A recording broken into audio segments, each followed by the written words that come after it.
elle est connue pour son franc-parler. Sophie Davant est indubitablement l'une des animatrices préférées des Français et Françaises. Tous les après-midi, la présentatrice cartonne avec son émission d'enchères Affaires conclues, et ce depuis la rentrée 2017. 3 ans plus tard, en novembre 2020, la journaliste s'est même lancé un nouveau défi, lancer son propre magazine, intitulé S.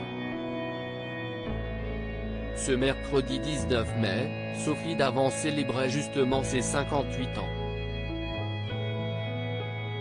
À cette occasion, Libération lui a consacré un portrait dans lequel elle s'est confiée en toute transparence. Après avoir fait des confidences sur sa vie privée en tant que mère de famille célibataire, Sophie Davant a parlé d'un sujet qui est tabou pour beaucoup de personnes, l'argent. L'animatrice gagne bien sa vie et ne cache pas, comme elle l'a expliqué, « Je sais ce que représente l'argent. Je le dépense en fringues, en bouffe avec les copains, en vacances en bord de mer. Cela me fait la vie douce, mais je ne flambe pas. » Bien que Sophie Davant n'a pas donné son salaire précis, le journal a précisé que la Cour des comptes a toujours veillé à ce qu'aucun salarié de France Télévisions ne dépasse les revenus de la présidente, soit 320 000 € bruts annuels.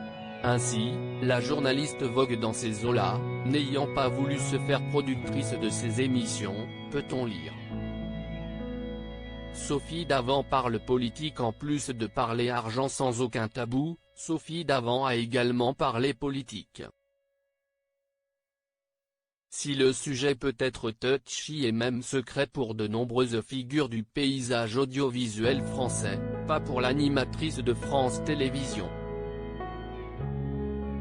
Dans les colonnes du journal, elle a révélé ses votes lors de la dernière élection présidentielle de 2017.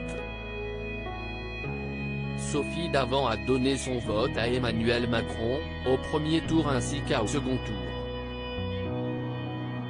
Quant au mouvement des Gilets jaunes, Sophie Davant a été attendrie et interpellée par eux. Enfin, l'animatrice dit célébrer l'esprit français gouailleur et râleur, désobéissant et frondeur. Pour elle, populaire n'est jamais synonyme de vulgaire ni de grossier.